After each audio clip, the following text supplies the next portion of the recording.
today we have a very special guest. Corey, who is the founder of Connect Rebuilds, is a construction services company that's changing the game in the industry. Connect Rebuilds is a top quality service-centric company that is distinctively customer focused. Their aim to provide high-level home construction services to their clients.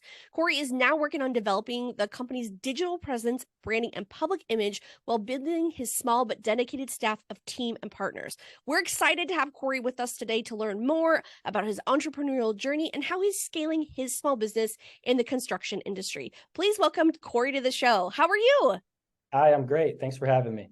I'm excited to talk to you today because I love construction. That is the world that I grew up in when I was younger. So we're going to talk about some really fun stuff today, but let's start off with something that I think that every business owner struggles, no matter what business you are, whether it's construction or not, is managing and prioritizing your daily tasks as a business owner while making sure that they're aligned with goals.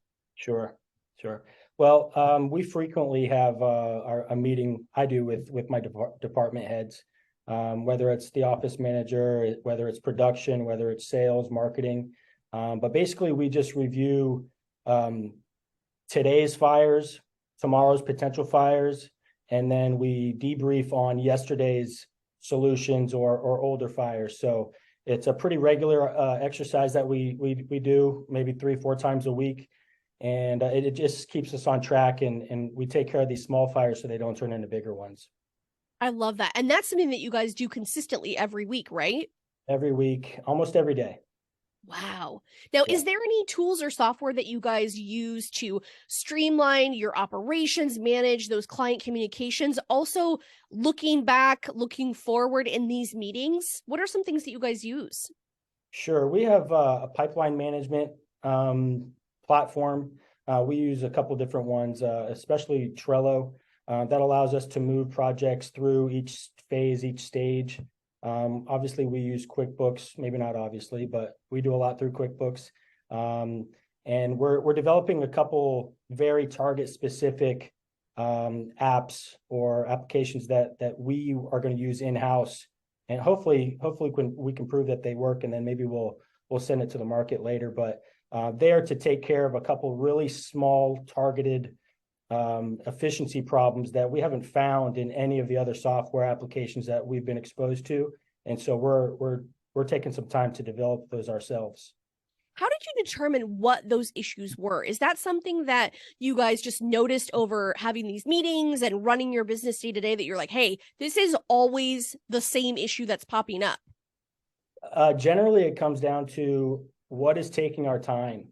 And so if throughout the week, if I'm consistently meeting with whatever department heads and it's taking an hour per meeting 3 times a week, that's 2-3 people at a time. That's, we're getting into tens of hours a week possibly. And if we can find a way to dial that back, or to have a dashboard report that spits back the data with a glance, with a quick look, then that's really what gives us the idea to maybe we should develop this or seek an application that could provide this data for us and turn 10 hours into 10 minutes.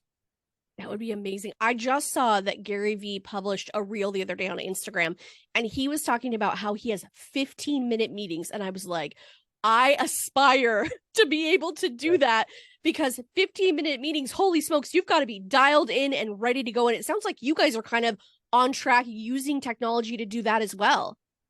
We're still very small, and so our meetings are tight knit.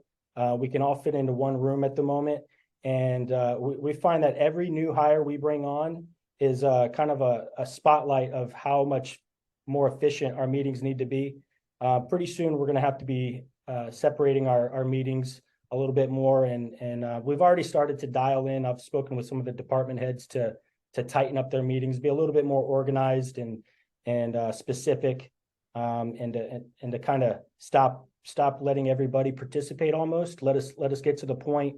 But as we started, it's kind of been this family atmosphere where we're trying to encompass everybody's ideas and perspective. But now that we have a couple more hires, it just takes longer and longer and longer. So we're working towards tightening that up as well as we go. I love that. Yeah. Yeah, the evolution of your business, right? Because you want to give all those people time to share their thoughts, because you hired these amazing people and they have really good ideas. So let's talk about when you are hiring someone, maybe you're training them, you've already hired them. How do you maintain the quality of your meetings, the services that you provide to your clients? Can you repeat the question? Yeah, absolutely. So let's say that you've hired someone and you're training them up, you're bringing them into the way that you do business. How do you maintain that through quality, all the different things that you guys do on a daily basis? How do you handle that? Well, when we bring somebody on board, we try to get them obviously to being independent and responsible for their position as fast as possible. And so we do a lot of shadowing, but at the end of the day, you're going to have to pick a time where you just let this person have full responsibility. And whether or not they're the ones responsible for executing, it almost doesn't matter. Regardless of who's actually executing, this person needs to be responsible for the outcome. And so if they need help, it's their responsibility to come get the help or to delegate. And maybe they ask their supervisor, hey, I need help with this. I need you to do it, or step in and help me or assist me. But ultimately, it's their task to keep track of what needs to be done. And if they need help, they can come and get it. But at some point, you just got to pass the baton and let them go. Yeah, absolutely. How do you track those metrics? So how do you know when someone is on track when you've recently hired them? We're definitely metric centric here. We keep track of a lot of stats. It's probably a weekly or bi-weekly thing that we do, which is reviewing them. Daily, we're keeping the stats. We've got great administrative staff here. They're keeping a lot of stats, but the executives and the officers are probably reviewing those stats, at least weekly.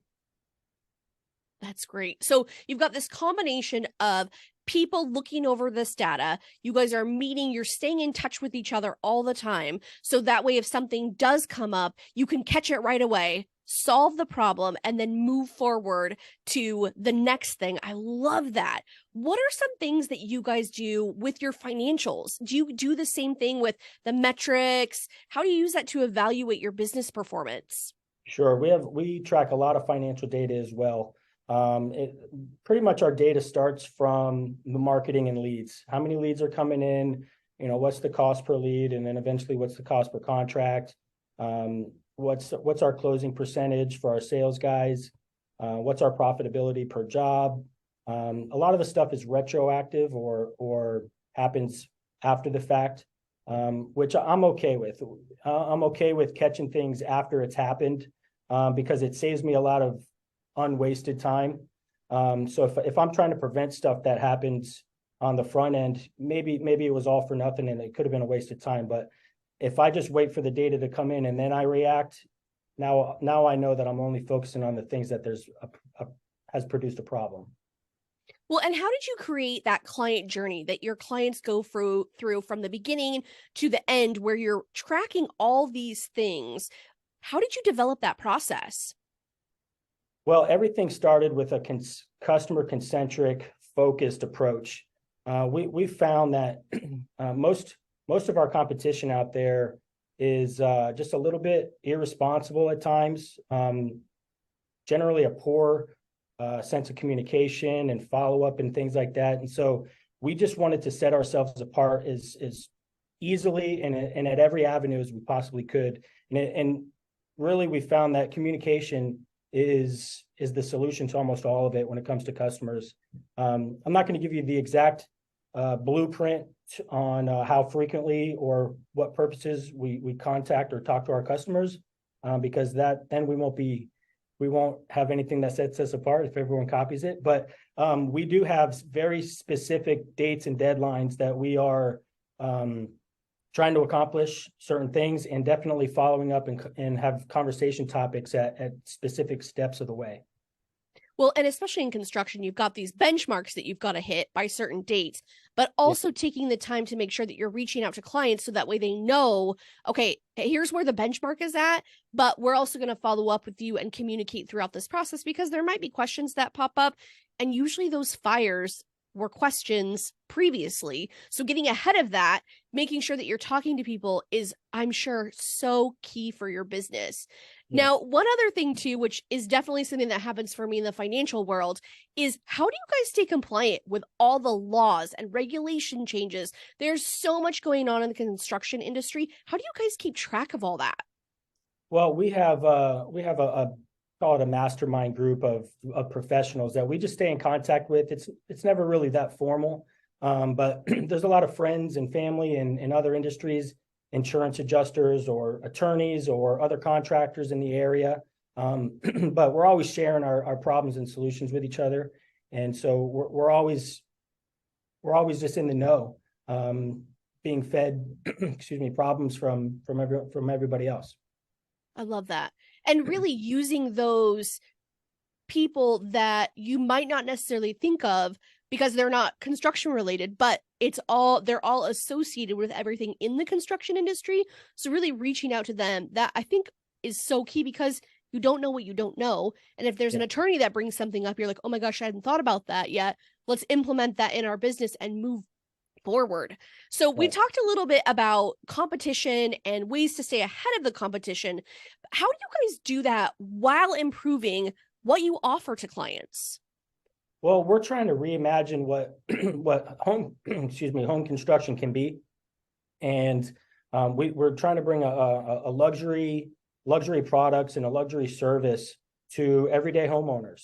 And again, it starts with building the experience with the customer, and you get to create that experience and build it however you want. What you tell the customer is what they're going to expect. And so if we're able to build the expectations, then we can guide them right through the process how we want, and then all we have to do is back it up. Absolutely. And I love that you just described that in the most simplest way possible, is that you're creating the journey, you're leading the client down that journey by the hand, and then at the end, everybody's happy. You're happy, the client's happy. That's just an amazing way to look at it. And I think sometimes we as entrepreneurs can complicate things, and really keeping it simple is probably a huge part of your success in this industry, is just helping people through the process. Sure. Absolutely. What are ways that so you've got your mastermind group. What are ways that you continually improve? Probably goes along with those meetings of like, hey, this is kind of becoming an issue. How do we tweak that so it doesn't become an issue? But what are some other things that you guys do to continually improve? We pour into ourselves and we pour into our staff, and even into our clients and our subcontractors. And so we're trying to build a network that's profitable for everybody and it's successful for everybody. We want to create a win-win-win with everybody. And so with our staff, for instance, if we've got sales guys, we're offering sales training. We're open to anybody in our staff doing anything related to their responsibility, doing any type of conferences or sales training or any type of management training. With our subcontractors, a lot of them are new, a lot of them are not. But for the new guys, we're trying to coach them and mold them into the type of subcontractor that works best with us, because we want lifelong partnerships with our subs, with our clients, with everybody. And we even go as far as to coach our clients. Here's how the process is going to go. Here's some of the challenges that might come up. And so if we can attack these potential issues before they happen, when they do come up, they're received well and they're expected, and we don't get these blow-ups. And so we're constantly pouring into ourselves and others and to create this family atmosphere. I love that. Like, communication centric is that if everyone is communicating, whoever they are, whether it's a subcontractor, an employee, the client, whoever they are, it's like this ecosystem that you guys have built that's surrounded by communication, which who doesn't want that? I mean, that is an amazing thing to be able to offer to clients, but not only people that you're working with too. One question that I have for you, because I feel like this kind of goes in line with that communication centric is how are you guys balancing your short-term goals with your long-term growth plans? Because the construction industry is ever evolving, it's changing. Things can happen even seasonally, even more long-term. How do you guys remain profitable through those long runs? Well, I'll tell you, our long-term goals change quite a bit. We're constantly with the type of licensing that we have the opportunity to spread our wings and into many different divisions and industries and all sorts of stuff. So we're constantly being approached to grow in different directions. And so we actually have to take our time and figure out, which ones we want to attack and which ones we don't. And it's kind of a regular process, but there's some of them are a little too big and grand to turn down. And so our goals do change a lot, but some of the goals that are closer to our heart is like revenue and profit goals. We need to keep those closer to our daily actions. And so those are the ones that drive our day-to-day choices. But some of the larger ones, they change quite a bit, actually.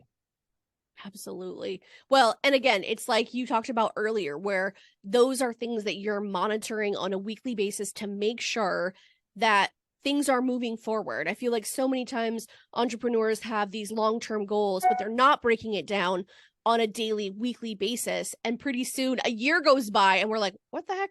We didn't make any forward momentum on that goal. So I like how you guys are making sure that it's something that you're visiting it all the time to move it forward.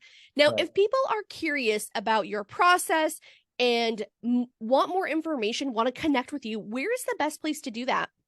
connectrebuilds.com. That's the one and only place you can find us. Right now we're growing our social presence, our web presence, but you can find us there, and there'll be links to all of our other social networks as well. I love that. And I'll be able to link that in the show notes as well, so people have quick access to it. Thank you so much for spending time with us today. I really appreciate it. Thank you.